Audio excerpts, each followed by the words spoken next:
Please give a warm welcome to Sophie Blakemore. Hi, thanks for coming, everyone. I want to start off and take a quick poll. Hands up, how many people here view themselves as gamers?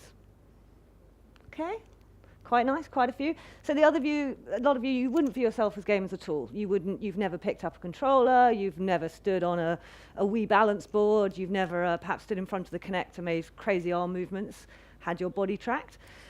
Okay, so I want to touch on that first of all, because I believe that we are all innately gamers, because life is a game, okay? We learn the gaming mechanics, just like in games, we learn the gaming mechanics of life at a really young age. As in all animals, we play and we learn about our environment. We learn how to interact with our environment. We learn about social interaction. We learn about the tools at our disposal. And we see this in every young animal, particularly young mammals, and particularly humans. But humans, we tend to limit play just to childhood. We sort of cut it off at adolescence. We sort of view it perhaps as a bit of a time waster, sort of nothing valuable to be gained from it. There's a bit of a stigma attached to it.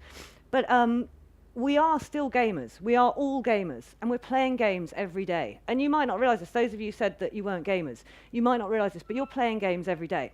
So for instance, how many of you might say, learn sets of traffic lights to learn which streets to drive down, or balancing work and social activities? Can I fit this lecture in now and still get out to do the cocktails in half an hour? Can I do that? Can I work around my schedule? So these are kind of little games we play with ourselves, and I think it's really important to define games here as things that are giving us a challenge, things that involve a little bit of risk-taking, but things that give us high reward should we get them correct.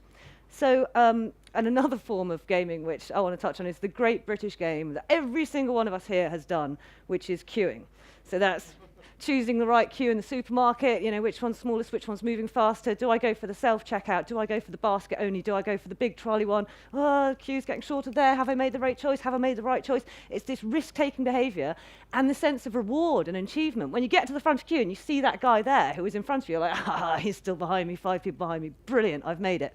And also things like pedometers. Those of us who own a pedometer or go to the gym regularly, we keep trying to beat ourselves. We keep trying to sort of gain a high score, if you want to look at it like that. So I think it's sort of fundamental to believe that we are all gamers, and we like to seek out play. We like to be challenged. We like to reward ourselves with the sense of empowerment that you get from winning a game. So I've touched on a few of those subjects. We've got queuing, meeting work deadlines, perhaps bargain hunting in the sales, use of pedometers. These are sort of the games we play with ourselves every day. And all of these have aspects of competing or competition, whether it's with ourselves or with other people. Challenging ourselves to reach new heights, just as we would in a game. Risk-taking as well. A lot of these, you're taking a risk in deciding which path you're going to take. And again, that high sense of reward, okay? And the reward is the thing I really want to touch on here, because the reward center of our brain is an area called the limbic system. And so I personally theorize that this is probably really active in gamers, because gamers are all about the rewards. Maybe it wasn't so 10, 15 years ago when we had the classic game over screen and insert 10p to continue, but these days games are very heavy on the rewards, whether that's visual rewards, audio rewards, visual cues, just bigging up the player for doing really well, giving them achievements, that kind of thing. And so this limbic system is very, very active. And it's also quite active in adolescence. So we know that adolescents are quite a prime demographic for the gaming industry. Say males 10 to 18 are a pretty hardcore demographic that we like to aim our games at. And the limbic system is very, very active in adolescence. So it kind of comes back to this sense of reward, this sense of wanting to achieve stuff, of wanting to compete, of wanting to challenge yourself and get the reward at the end of it. And the other area that's, I think, involved in gaming is the prefrontal cortex, and this is that risk-taking area of the brain. So in most of you, you've probably got a nicely developed prefrontal cortex. This is the area of the brain responsible for decision-making, risk-taking, being able to sort of see events before they happen, being able to realize the consequences of your actions. And lo and behold, it's quite underdeveloped in adolescence. Adolescence, the prefrontal cortex is still developing. So adolescents do this very risky behavior. Adolescents are known for, say, driving cars too fast, or, say, taking drugs and drink to excess, or just doing silly things that their parents are like, I can't believe you did that, you know, you're grounded. So that idea of risk-taking goes hand in hand with the idea of playing games, because to play a game, you are taking risks, you're making little decisions, and you're weighing them up against the overall reward or against the overall punishment. So I think one of the reasons that we wouldn't admit to being gamers, most of us here, or most of you here, because I'm definitely a gamer, is that there's this massive social stigma attached to gaming. So here we can see a couple of games, one from Rockstar Games, who I've worked for. This is Grand Theft Auto, which I'm sure you've probably all heard of, because it's always in the media as being this terrible game. It's ruining our youth. It's teaching them to be killers. Another game up here is Call of Duty, which is, again, a very popular game at the moment. All these games, and every other kind of hardcore game like it, teaches the players a gaming language which they have to learn, and they spend hours, days, weeks of their lives immersed in these virtual worlds. They've learnt the gaming languages. They've learnt how you can hijack a police car, what is the best type of gun to use for an open firefight on the street versus being a sniper, how quickly certain guns take to reload, what's the best gun and what's the best ammo to use to take down someone who's half a mile away as opposed to in hand-to-hand combat. And these are decisions that the gamers are making second by second, really, really quick decision making. But it's ultimately kind of useless information. You know, these gamers aren't going to be, they're probably not going to join the army. They're probably, hopefully, not going to be carjacking American cop police cars. So it's kind of useless information that the gamers are learning at the moment. And our idea is at Quarto Studios, one of the games I'm currently working on, is that we want to get rid of the useless information, the information that they're still storing in their brains, in their memories, and replace it with good, useful information. But we've got to get past this stigma. And the other stigma attached to gaming is the stigma of the angry gamer, who is aggressive, socially awkward, a bit obsessive, a bit angry, a bit violent kind of thing. He's playing with other people across the world. He's got his headset on. He's screaming abuse at his victims every time he gets a headshot, that kind of thing. But those characteristics, those traits we see, aggressive, socially awkward, obsessive, are actually the same traits we tend to associate with adolescence as well. So I think we really need to get into the idea that we can marry natural traits of adolescence, natural traits of gamers, pick up on those things, and therefore be able to create games, to be able to create software that is going to teach them something valuable. And the reason that perhaps there is also a stigma attached to learning as well in the classroom. There's a lot of sort of peer judgment that goes on in adolescence, and prior to that as well, but particularly around sort of the 12 to 16 period, peer judgment is very important. And you know, a lot of kids won't admit to liking school because none of their friends like school. There's also a massive stigma attached to failure in front of other people. It's really embarrassing if you're a teenager, if you get something wrong in class and you're called up about it. And there's kind of a lack of motivation. But these things, I think, are really important because the adolescent brain is still developing, particularly that prefrontal cortex I touched on earlier. So there's this sort of second period of development after childhood in adolescence that the brain is still learning, that adolescents can still gain knowledge, gain new knowledge. And I think one of the really important things to say about this is that adolescents tend to like stealth learning. So we speak about stealth learning in games, the fact that they will spend hours and hours and hours in games learning gameplay scenarios, learning the gameplay language, and then applying what they've learned to different scenarios later in the game and getting it right and feeling really good about that. Why can't we be teaching them real stuff? And there have been studies shown that games can improve reaction times. It can improve medical ability. This is a still from Second Life here, which is currently being used at Imperial College London to teach surgeons how to operate on bodies without actually potentially killing a few people here and there. It can improve memory function. There's anecdotal evidence of it really helping with autism sufferers, helping them relate to their environment and be able to socialize. The Wii board that I mentioned earlier, that tends to be, and Xbox 360 Connect, these are very physical gaming platforms, so they can help in physiotherapy. And the army uses sims of games to train their soldiers, again, to take them out of a combat dangerous situation and to get them ready and engaged with what they will be facing later on. So they teach them via games. And also, the University of Rochester, Daphne Bavelier, has done some really interesting studies on first-person shooter games, and that was a couple of examples I showed earlier, Call of Duty. She's saying that specifically first-person shooter games, which are very what we call twitch-based gaming, are very, very fast, very, very actiony. They can help with low-level vision. They can help with various aspects of attention, so like being able to monitor several things at once, or being able to select something out of a crowded jumble of information, or being able to detect an event in a video that's being fast-forwarded. And it also helps with multitasking, task switching, and a general speeding up of perceptual processing. So this, I think, was really interesting to come across this, that the gamers do tend to be, or can be, a little bit kind of faster at processing stuff, a little bit quicker. So games are already teaching us. But we need to know how people learn, what the learning outcome is and how people learn. And currently, we learn in the classroom through a variety of ways. There are different ways of learning. There's sort of people who are very creative, people who like audio, people who like visual stuff, people who like to get hands-on.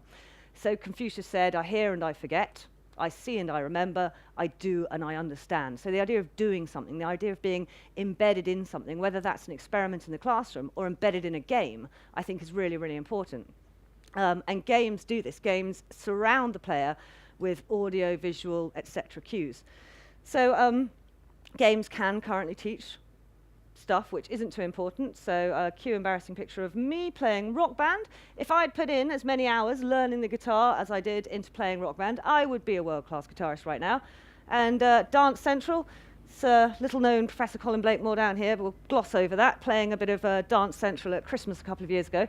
But he's no better a dancer than he was then. He hasn't improved his dancing ability. He's just got a little bit of reward from being congratulated for doing well.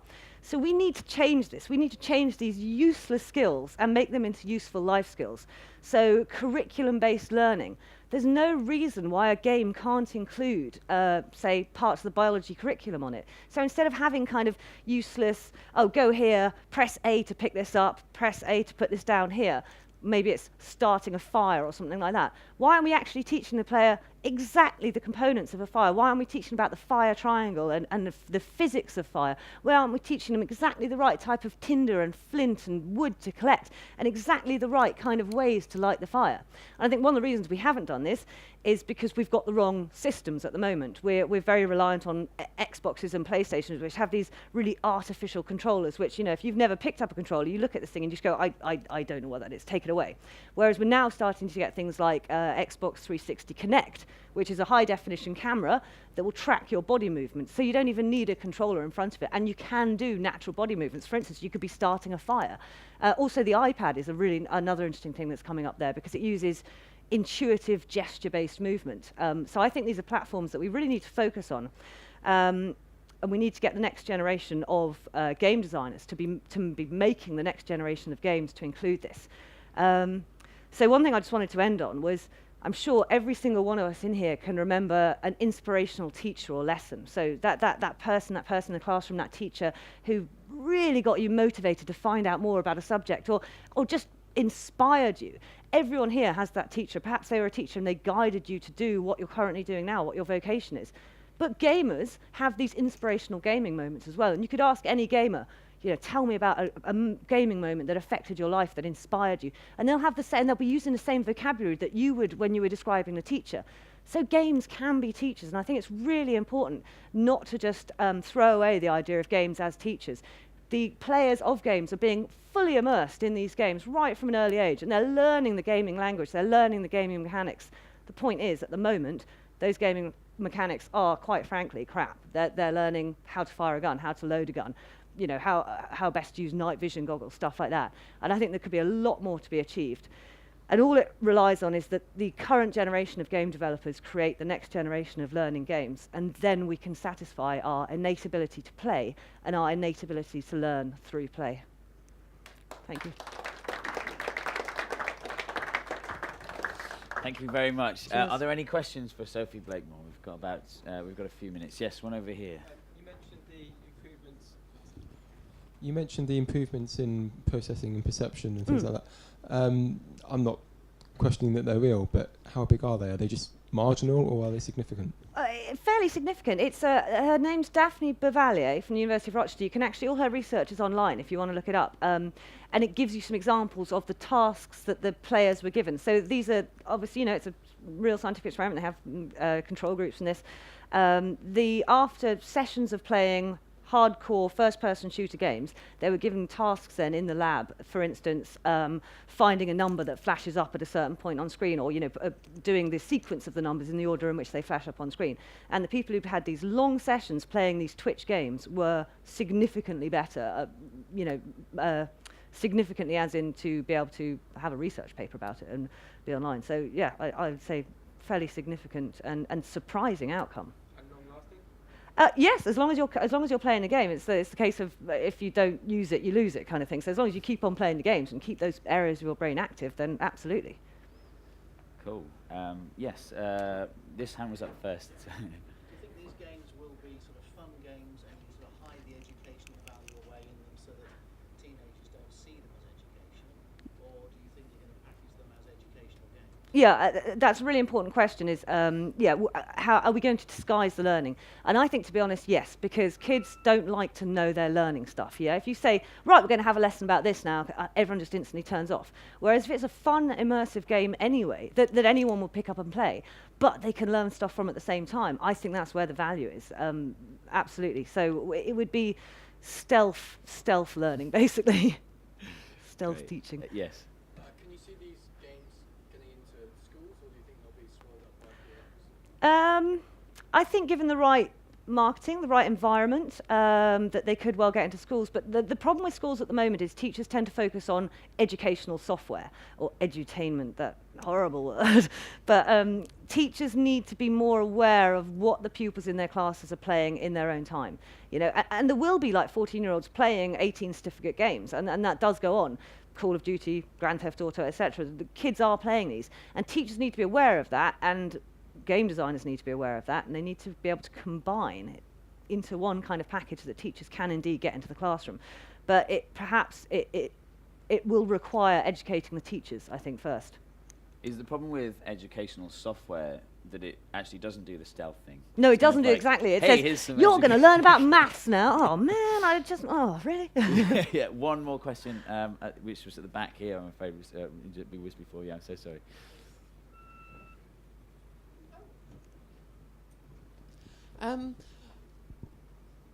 Were you linking into the idea of people having a sort of dominant sense